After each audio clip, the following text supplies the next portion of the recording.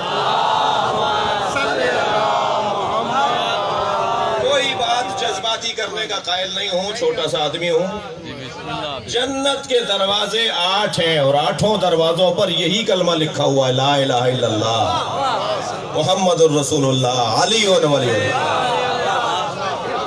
علامہ الجوینی اہل سنت کے عالم دین الفرائض السمتین کے اندر یہ روایت لکھتے ہیں کہ جب مومن جنت کے دروازے پر پہنچے گا تو جنت کے دروازوں پر یہ 3 نام لکھے ہوئے ہوں گے۔ ایک مولانا مجھ سے کہنے لگے آپ نے کلمہ بڑھا دیا، میں نے کہا نہیں مولانا آپ نے گھٹا دیا، ہم نے علی ولی اللہ تک کلمہ پڑھ کے بڑھایا نہیں ہے، آپ کم کر دیتے ہیں، اس لیے کہ جنت کے دروازے پہ تو یہی کلمے نظر آئیں گے۔ سنی شیعہ نے لکھا ہے، اگر آمادہ ہے تو سن لیں۔ میرے اور آپ کے دروازے پر گھنٹی بیل لگی ہوئی ہے، جب وہ بجاتا ہے کوئی تو کئی طرح طرح کی آوازیں آتی ہیں، آپ کے ہاتھ میں بھی ہوتا ہے بیل کی آواز بدل دیں۔ جنت کے دروازے پہ جو کنڈی لٹکی ہوئی ہے جب وہ بجتی ہے تو آواز آتی ہے علی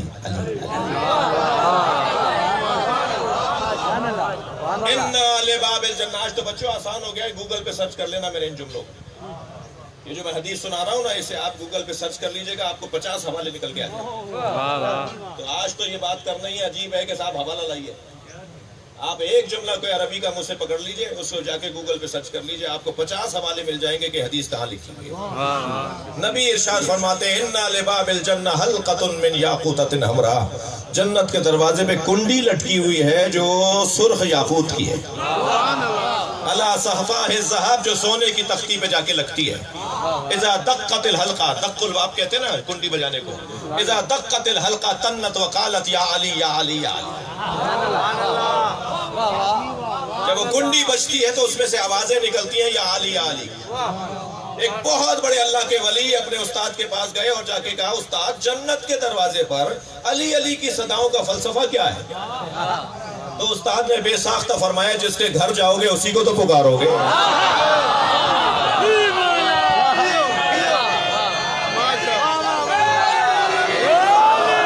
صلوات پڑھیں محمد و آل محمد۔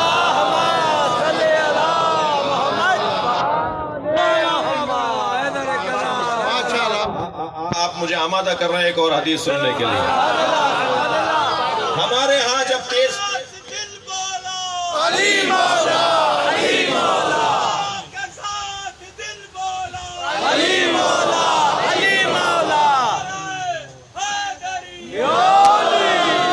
ہمارے ہاں تیز ہوا چلتی ہے تو ادیب حضرات اسے لکھتے ہیں اس ہوا کی آواز کو صدائے سرسر، ہوا کی آواز کو شاہ صاحب صدائے سرسر لکھا جاتا ہے، سرسر کی آوازیں، ہوا چلنے کی آوازیں۔ جنت میں جب ہوا چلے گی تو صدائے سرسر نہیں آئے گی، صدائے علی علی۔ یہ لفاظی نہیں ہے، حدیث سے سنا رہا ہوں آپ کو۔ بسم اللہ بسم اللہ۔ اور واحد علی مولا کی ذات ہے، سنی شیعہ علماء نے لکھا ہے، بہت بڑا نام ہے محدثین میں ابن حجر اسقلانی، ہمارے سنی بھائیوں کے، وہ ہمارے بھی عالم ہیں۔ میں کیا کروں کہ یہ مشکل ہو گئی ہے کہ تقسیم کرنا پڑ جاتی ہے، ورنہ سنی عالم ہمارا عالم ہے، شیعہ عالم سنیوں کا عالم ہے۔ عالم عالم ہوتا ہے، اگر عالم ہی گھٹن کا شکار ہو تو عالم کہاں ہے؟ اگر عالم ہی تنگ نظر ہو تو پھر وہ عالم کہاں ہے؟ تو ابن حجر اسقلانی کہتے ہیں کہ ما ورد فی احد من الصحابہ کما ورد فی حق علی بن ابی طالب، نبی کی ساری حدیثوں کو ترازو کے ایک پلڑے میں رکھو جو سرکار نے سارے صحابہ کے لیے کہی ہیں، اور ایک علی کے بارے میں جو نبی نے فرمایا ہے وہ ترازو کے دوسرے پلڑے میں رکھو۔ سارے صحابہ کے بارے میں جو کچھ کہا ہے ان کا وزن کم ہے، علی کے بارے میں جو کچھ کہا ہے اس کا وزن زیادہ ہے۔ میں تو ایک جملہ کہہ کر آگے بڑھ جاؤں، زیادہ آپ کو زحمت نہ دوں، کہ سرکار نے ساری زندگی دو ہی پیغام پہنچائے۔ 63 برس کی نبوی زندگی میں میرے نبی مولا نے صرف دو پیغام پہنچائے ہیں، یا اللہ سمجھایا یا علی سمجھایا۔ یا توحید پروردگار سمجھائی یا علی کی ولایت سمجھائی۔ حضرت ابراہیم دعا مانگ رہے ہیں، یا اللہ فیصلہ میرے حق میں کر دے۔ غور فرمائیں کہ کیوں سب سے زیادہ گفتگو اور سب سے زیادہ حق حضرت اہل بیت کا ہے، حضرات اہل بیت کا ہے۔ یہ کیوں زیادہ حسین حسین ہو رہا ہے، کیوں زیادہ علی علی ہو رہا ہے؟ یہ آپ کر رہے ہیں، میں کر رہا ہوں، میری ضرورت ہے، میری مجال ہے، یہ اللہ کروا رہا ہے۔ یہ ابراہیم کی دعا پوری ہو رہی ہے۔ انہوں نے کہا تھا فیصلہ میرے حق میں ہو، فیصلہ اب ابراہیم علیہ السلام کی حق میں ہے۔ میرے مولا نبی نے جب حسین مولا کو گود میں لیا شعبان کی 3 تاریخ کو، جیسے ہی گود میں دیا گیا تو حضرت عاتقہ نامی ایک بیوی دوڑتی ہوئی آئیں، اور بیوی نے بچے کو لینے کی کوشش کی اور لیتے ہوئے فرمایا میں اسے نہلا کر لے آؤں، ابھی تو ولادت ہوئی ہے۔ بچہ جب دنیا میں آتا ہے تو اسے نہلا کر دھلا کر پانی سے نکال کر پھر کپڑے پہنا کر گودوں میں دیا جاتا ہے، تو اس سے پہلے لا کے نبی کی گود میں دے دیا گیا تھا۔ جیسے ہی آمد ہوئی ہے فوراً نبی کو دے دیا، تو حضرت عاتقہ دوڑتی ہوئی آئیں اور لینے لگیں کہ میں اسے نہلا کر لے آؤں، تو نبی نے ایسے سینے سے لگا کے فرمایا جسے اللہ نے نہلا کر بھیجا ہو۔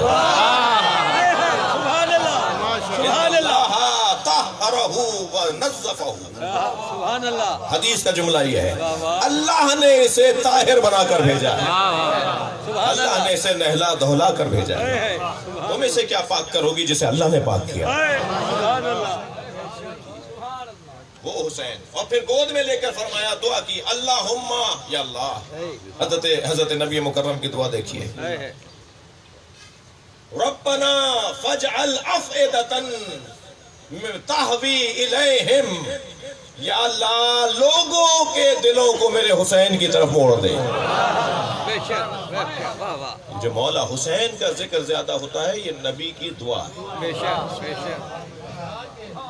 یا اللہ میرے حسین کی طرف لوگوں کے دلوں کو موڑ دے، موڑ دے، بالکل، واہ واہ، سبحان اللہ۔ پھر فرمایا انا لقتل الحسین حرارتا فی قلب المؤمنین، حسین کی شہادت سے مومنین کے دلوں میں ایک حرارت، ایک تازگی ایجاد ہوگی، لا تبرد ابدا، جسے کوئی چیز ٹھنڈی نہیں کر پائے گی۔ ہم اتنی مدت کے بعد بھی جو مولا کا ذکر کر رہے ہیں نا، یہ نبی نے فرمایا ہے کہ یہ ذکر ختم نہیں ہوگا۔ طریقے مختلف ہو سکتے ہیں، سلیقے مختلف ہو سکتے ہیں، مگر کوئی بھی نہیں ملے گا کہ جو حسین کو یاد نہ کرتا ہوں۔ واہ بھائی واہ، شاہ صاحب مرحوم و مغفور کی مجلس برسی میں ہم بیٹھے ہیں، ہم اپنے عزیزوں، اپنے دوستوں، اپنے بھائیوں کو تعزیت اور پرسہ دینے آئے ہیں جی، ان سے دعائے مغفرت کرنے آئے ہیں، مگر اس دعائے مغفرت کا یہ ڈھنگ کیوں ہے؟ اس کا ایک سبب یہ ہے کہ ہم اپنے غم کو غم حسین میں ضم کرنا چاہتے ہیں۔ ہمارا تو کوئی غم سکون پا جاتا ہے۔ بے شک بے شک، مولا رضا نے فرمایا یا ابن شبیب، اگر غم دنیا تمہیں گھیرنے لگے، پریشانیاں تمہارے گرد حلقہ بنانے لگے، تو خبردار دنیا کی خاطر رونا نہیں، میرے جد پہ رو لینا۔ جب تم میرے جد حسین پہ رو گے تو تمہاری پریشانیاں دور ہونا شروع ہو گی۔ لہذا ہمارا تو مزاج یہ ہے، ہم خاندانی اعتبار سے یہ مزاج لے کر چلتے ہیں کہ جب پریشانیاں بڑھنے لگتی ہیں تو دل کرتا ہے کربلا کو یاد کریں، سبحان اللہ، مجلس کو ڈھونڈ رہے ہوتے واہ ہیں، واہ، سبحان اللہ، فلاں جگہ منظور سولنگی پڑھ رہے ہیں، مسائل بہت اچھا پڑھتے ہیں، چلو وہاں چل کے کچھ رو کے آتے ہیں، فلاں جگہ فلاں ذاکر اور عالم پڑھ رہا ہے، چلو کچھ دیر امام حسین کو یاد کر لیں۔ تسلی رکھیے گا، ہمارے سارے اعمال ہمارے قرآن و حدیث کے مطابق ہیں۔ جتنی دیر آپ اس فرش پر بیٹھے ہوتے ہیں اتنی دیر آپ فرشتوں کے ساتھ بیٹھے ہوتے ہیں۔ روایت کہتی ہے جب ذکر حسین کی مجلس باہر رہ جانے والے فرشتے کہتے ہیں تمہارے اندر سے وہ خوشبو آ رہی ہے جو یہاں بھی نہیں ہے، وہ کہتے ہیں کہ ہم حسین کی مجلس سے واپس آ رہے ہیں. واپس آ رہے ہیں. واہ واہ وہ کہتے ہیں ہمیں بھی لے چلو تاکہ یہ خوشبو ہمیں بھی مل جائے. واہ واہ. تو فرشتے کہتے ہیں مجلس ختم ہو گئی، انہم متفرقون، یہ اپنے گھروں کو چلے گئے. تو وہ رہ جانے والے فرشتے کہتے ہیں ہمیں اس زمین پر لے جا کے بٹھا دو جہاں حسین پر رونے والے بیٹھے تھے. اجرکم اللہ، اجرکم اللہ. آپ کی آوازیں بلند ہیں، مجھے زیادہ دیر آپ کو زحمت نہیں دینی. میرے بھائی نوحہ خوانی کے لیے آ چکے ہیں. عزادارو کسی الجھن کا شکار نہیں ہونا چاہیے. سیدھی سی بات ہے، سیدھی سی بات ہے کہ حسین کی شہادت سے پہلے نبی روئے ہیں. جناب زہرا فرماتی ہیں میں نے حسین کو جب گود میں دیا تو ہاتھوں کو کھول کے دیکھ رہے تھے، سینے کو کھول کے دیکھا، سینے کا بوسہ لیا، پیشانی کا بوسہ لیا اور رونے لگے. تو میں نے کہا بابا کیا میرے بچے میں کوئی عیب ہے؟ میرے بچے میں کوئی عیب ہے؟ فرمایا فاطمہ تمہارے بچے میں کوئی عیب نہیں ہے، اس میں تو حسن اتنا ہے. مجھے ابھی جبریل نے آ کے بتایا اس سینے پہ گھوڑے دوڑیں گے. مجھے ابھی جبریل نے آ کے بتایا ہے ان لبوں پہ چھڑی ماری جائے گی. میں اس کی پیشانی کا بوسہ اس لیے لے رہا ہوں کہ اس پیشانی پہ پتھر مارا جائے گا. اجرکم اللہ. آپ کی آوازیں بلند ہیں. عزادارو کربلا کا میدان ہے. مولا حسین عصر عاشور اپنا جہاد پیش کر رہے ہیں. 6 مہینے پر سفر سے گیا ہوا ایک مسافر عبداللہ ابن عفیف ازدی جب کوفے میں داخل ہوا تو کوفے کے بازار بند تھے، دکانیں بند تھیں، کوئی چہل پہل نہیں تھی. سوچنے لگا یہ کوفے والے کہاں چلے گئے. سوچتا گھر میں داخل ہوا تو بیٹی نے استقبال کیا. تو بیٹی سے کہنے لگا بیٹی یہ بتاؤ کوفے والے کہاں چلے گئے؟ کیا کوئی تعاون آ گیا، کوئی مرض آ گیا؟ کہا نہیں بابا، کچھ فاصلے پر ایک میدان ہے جسے کرب و بلا کہتے ہیں، وہاں ایک باغی نے خروج کیا ہے اور حاکم وقت کا اعلان یہ ہے کہ اگر اس باغی کو مارنے کے لیے کوئی نہ گیا تو اسے گرفتار کر کے سزا دی جائے. بابا آپ جلدی جائیے کربلا میں باغی کو مارنے کے لیے لشکر میں شامل ہو جائیے. عبداللہ کہتا ہے میں نے کہا اس کا نام کیا ہے؟ کا نام نہیں بتایا گیا ہے. لوگوں کو زبردستی لے جایا جا رہا ہے، سزا ملے گی اگر باغی کو کوئی نہیں مارنے جائے گا. عبداللہ کہتا ہے مجھے کچھ سمجھ میں نہیں آیا مگر جان مجھے عزیز تھی. میں نے گھوڑا پھر تیار کیا، بیٹھ کر جانے لگا تو بیٹی رخصت کرتے ہوئے کہنے لگی بابا آپ جنگ پر جا رہے ہیں اور جنگوں میں مال غنیمت ملتا ہے. مال غنیمت میں اگر یمنی پتھر مل جائے تو میرے لیے ضرور لیتے آئیے گا. میں گلے کا ہار بنانا چاہتی ہوں، میں زیور بنانا چاہتی ہوں. عبداللہ کہتا ہے میں گھوڑے پہ بیٹھ کے کوفے سے کربلا گیا. جب کربلا پہنچا تو عصر عاشور کا وقت تھا. میں نے عجیب منظر دیکھا. ایک 56 سالہ بوڑھا زخمی ہے جو ہزاروں کے لشکر کا مقابلہ کر رہا ہے. وہ تنہا ہے مگر ہزاروں لوگ اسے مارنے میں ناکام ہیں. وہ جہاں اپنا گھوڑا موڑتا ہے فوجیں بھاگنے لگتی ہیں. اس کا اتنا جلال تھا، اس زخمی کا اتنا جلال تھا کہ وہ تلوار نکالتا تھا تو لوگ گر گر کے بھاگتے تھے. میں نے ایک بھاگتے ہوئے سپاہی سے پوچھا تمہیں ایک اکیلے آدمی سے ڈرتے کیوں ہو؟ یہ زخمی بھی ہو گیا ہے، یہ اکیلا بھی ہے. تو بھاگتا ہوا کہنے لگا اس کا ایک بھائی عباس تھا. عبداللہ کہتا پھر مجھے سمجھ میں نہیں آیا آخر یہ کون ہے، مگر اتنا مجھے یقین ہو گیا تھا یہ جنگ معمولی جنگ نہیں ہے، یہ آدمی بھی معمولی. سوچا کہ کچھ کروں کہ قریب جا کر اس پر حملہ کروں، اس کا سر اتار دوں تاکہ جنگ ٹھنڈی پڑ جائے. عبداللہ کہتا ہے میں نے تلوار نکال کر چھپتے ہوئے کمین گاہوں سے ہوتے ہوئے اس کے گھوڑے کے پشت پر چند ذراع کے فاصلے پہ نزدیک آ کے کھڑا ہوا اور میں نے ارادہ کیا کہ گھوڑے کو جست لگاؤں، گھوڑے کو ایک جست دوں، گھوڑا ٹاپ لگا کے آگے جائے اور میں تلوار سے ان کا سر اتار دوں. ابھی میں نے سوچا تھا کہ انہوں نے مڑ کر دیکھا اور کہا عبداللہ قریب آؤ. کہتا میرے ہاتھ پیر کانپنے لگے یہ کون ہے جو میرے نام سے مجھے پہچانتا ہے؟ میں گھبرا کے رکا تھا تو ہاتھ سے انگوٹھی اتاری کہا یہ عتیق یمنی ہے، اپنی بیٹی کو جا کے دینا اور کہنا میں باغی نہیں ہوں، میں کربلا میں اپنے نانا کا دین بچانے، میں حسین ابن علی ہوں. عبداللہ کہتا میں پیروں میں گر گیا مولا آپ ہیں. تلوار نکال کے حسین کا دفاع کرنے لگا تو آواز آئی عبداللہ تلوار واپس رکھو، عبداللہ واپس کوفے چلے جاؤ. کہ مولا آپ کو اس حالت میں تنہا کیسے چھوڑ کے چلا جاؤں؟ کہ عبداللہ کچھ دن بعد میری زینب آئے گی، اسے کچھ چادریں لا کے دے دینا، میری بہنیں کربلا سے کوفہ